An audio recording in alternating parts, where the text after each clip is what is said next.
So বন্ধুরা, আজকের ভিডিওটা অনেক ইন্টারেস্টিং। আপনারা অনেকে জিজ্ঞাসা করেছিলেন যে হেয়ার ট্রান্সপ্লান্ট করলে কতটুকু ব্যথা পাওয়া যায়।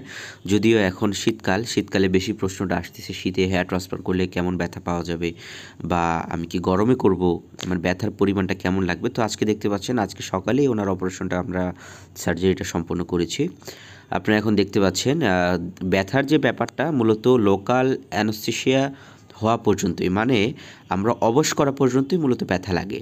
তো অবশটা করি কোথায়? সামনের দিকে হেয়ার লাইনে আর পিছে ডোনার এরিয়া থেকে। এখন দেখতে পাচ্ছেন রোগীকে আমরা ডোনার এরিয়াতে, মানে যেখান থেকে চুল আমরা তুলব সেখান থেকে আমরা আমরা ব্লক করে দিচ্ছি, মানে সেই জায়গাটা লোকাল অ্যানেস্থেশিয়া দিয়ে অবশ করে নিচ্ছে যাতে রোগী কম ব্যথা পায়। তো এটা যখন অবশ হয়ে যাবে তখন কিন্তু রোগী ওইরকম টের পাবে না বা বুঝতে পারবে না, অত বেশি ব্যথা লাগবে না, খালি চিনচিন একটু ভাব হবে, এটা স্বাভাবিক। তারপরও এই ব্যথাটা অনেকে সহ্য করতে পারে, আবার অনেকের জন্য একটু কষ্ট হয়ে যায়। এটা পার্সন টু পার্সন ভ্যারি করে। আপনার ব্যথার যে আপনার হলো যে পরিমাণটা, আপনি ওনাকে দেখতে পাচ্ছেন উনি অত বেশি আর বিরক্ত ফিল করতেছে না ব্যথাটাকেও, উনি নর্মালি নিচ্ছে। তো অনেকে আবার একটু বেশি ওনাদের কাছে ব্যথা হয়। তো ব্যথার পরিমাণটা এতটুকুই যে জাস্ট লোকাল অ্যানেস্থেশিয়া আমরা যখন দেই ওই সময়েই কিন্তু আমরা রোগীরা একটু বেশি ব্যথা পায়। অবশ হয়ে গেলে তখন কিন্তু আর রোগীর ব্যথার পরিমাণটা কমে যায়। আপনারা এখন দেখতে পাচ্ছেন আমরা পিছে অবশ করার পরে এখন সামনের দিকে আমরা অবশ করে নিচ্ছি। সেই তুলনায় সামনের দিকে একটু ব্যথা হবে অবশ্যই। তো এটা কোনো সার্জারি তো 100% ব্যথামুক্ত না, অবশ্যই আপনার সহ্য করতে হবে। শীতে এর পরিমাণে তেমন লাগতে পারে, এটা পার্সন টু পার্সন ভ্যারি করে, শীত আর গরম নাই। বাট যার ব্যথা হবে তার একটু ব্যথা হবে, এটা স্বাভাবিক। অস্বাভাবিকের অসহ্য করার মতো ব্যথা না। আপনি যদি অসহ্যকর ব্যথা পান সেটাও আমরা ব্যবস্থা আছে, যেহেতু আমরা পুরাটা অজ্ঞান করি না, আমরা এটা অবশ করে নিই। তো আমাদের চেষ্টা এটাই থাকে জানি রোগী জানি কম ব্যথা পায়।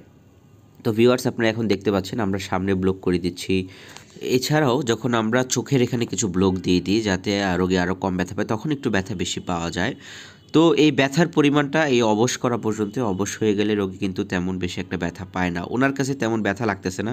বাট অনেক পেশেন্ট আছে যারা ব্লক করার সময় একটু ভালোই ব্যথা পায়। তো এটা সহ্য করতে হবে ভাই, সারা জীবন টাক থাকার থেকে একটু, আপনার যাদের সার্জারি করার ইচ্ছা আছে এরা অবশ্যই একটু সহ্য করবে। আর আমরা পিছের দিকে এখন দেখতে পাচ্ছেন আমরা পর্যাপ্ত পরিমাণের আপনার স্যালাইন দিয়ে দিচ্ছি লোকালের সাথে, যাতে ওনার মানে পুরোপুরি অবশ হয়ে যায়। সো এই এতটুকুই মূলত ব্যথা। আচ্ছা, এখন ওনার অপারেশন শেষ হলো।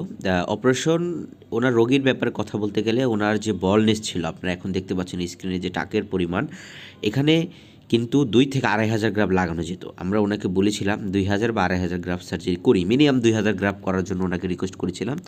তো উনি স্টুডেন্ট, ওনার কাছে টাকা জমিয়ে তিলে তিল করে সাধারণত এই টাকা ম্যানেজ করেছে। উনি বলেছে আমাকে এখন আপাতত 1,300 গ্রাফ করে দেন। তো আমরা আসলে প্রথম দিকে রাজি হইনি, তারপরও ওনার রিকোয়েস্টের কারণে আমরা অল্প গ্রাফট করতে রাজি হয়েছি, মাত্র 1,300 গ্রাফ করে দিয়েছি, যাতে ওনার যে মানে এত বড় টাক এর থেকে হলেও যে কিছুটা আপনার লুক চেঞ্জ হয়ে যাবে, তারপরে উনি চাইলে আবার করতে পারবে সার্জারি।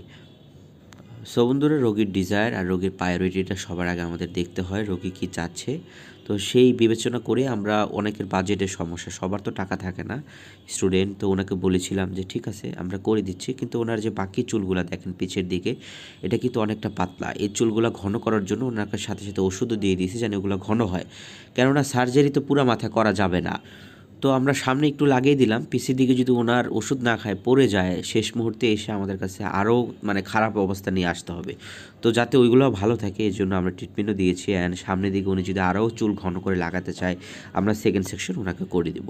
সো বন্ধুরা, আপনারা যারা হেয়ার ট্রান্সপ্লান্ট করবেন অবশ্যই স্ক্রিনে দেওয়া যে নাম্বারটা দেখতে পাচ্ছেন, এটা আমাদের হোয়াটসঅ্যাপ নাম্বার। হোয়াটসঅ্যাপে জাস্ট আমাকে কল দিলে হবে বা ফোন দিলে হবে যে রায়হান ভাই আমি এখন সার্জারি করতে চাচ্ছি, আমি একটা ডেট দিয়ে দিব, সেই ডেটে এসে আমার সাথে সরাসরি সকালে আপনি দেখা করে সার্জারি শুরু করতে পারবেন।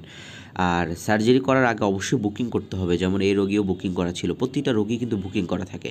অ্যাডভান্স 3,000 বা 5,000 টাকা সামান্য কিছু নিয়ে থাকি, বাকিটা সার্জারি দিন এসে দেবেন। বুকিং ছাড়া আসলে আমাদের শিডিউল তেমন পাওয়া যায় না, অবশ্যই আপনার আগে অ্যাডভান্স করতে হবে। সো আজ এ পর্যন্ত, আল্লাহ হাফেজ।